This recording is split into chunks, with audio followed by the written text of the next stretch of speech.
Though Ankh is the third game in the series, it's a little bit of a third act twist. But we didn't want to just make like Rising Sun Part 2 or Blood Rage Part 2. When you're playing a god, I want to make sure that both the presence and the absence of that god completely changes the texture of the game for all players. So it's not only about who you're playing, but who you're playing against. If you're playing Anubis, right, who's the keeper of the underworld, you actually you change the texture of the game. So normally when players lose figures or monsters in battle, they just go back to themselves. But with Anubis, you take the figures yourself and you trap them in the netherworld. They're yours, and they make your god more powerful. And other players actually have to give you followers in order to get them back. Osiris is, well, in the mythology, he was betrayed and killed. And I wanted to reflect that in the game by having him actually gain a really cool advantage when he's defeated in any conflict. So if he's defeated, he actually gets to put a special token on the board where he can rise and come back from later.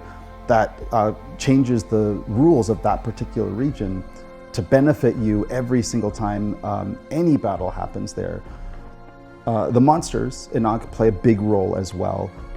Just like in the other two games, there are a unique set of monsters that are going to be present in every game. Monsters like the mummy, like the satet, like the apep, all these cool Egyptian sounding names.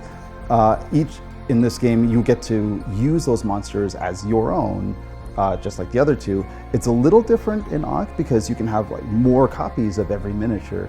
So I can have a satet, so can you if we race toward them. And the abilities are so strong and they're so definitive that, for example, a game with the cat mummy and a game with Apep, who are mutually exclusive, one will be very, very different and have a different feel, just like the gods. So all of this is in the name of replayability, right? How can every game feel super different and have a great new texture from the last one? The game starts with 3 regions, but during the game, players will get to use camels and caravans to divide that further up, which changes the whole landscape and how the battles are going to go. The game is competitive. It's a 2 to 5 player game, but at some point in the game, 2 players are going to merge together and both of their gods are going to become one, and they're going to play together as a team. They have to win or lose together, and they're always judged by the devotion, our victory stat, of the lowest player in the game. So it creates this really new dynamic that I haven't seen in games like this. Ankh is an immersive, mythic strategy game for 2 to 5 players. It goes from 60 to 90 minutes. It's competitive, it's both tactical and strategic, and it puts you right into the action from turn 1 and gets you scared for your life all the way through until the end.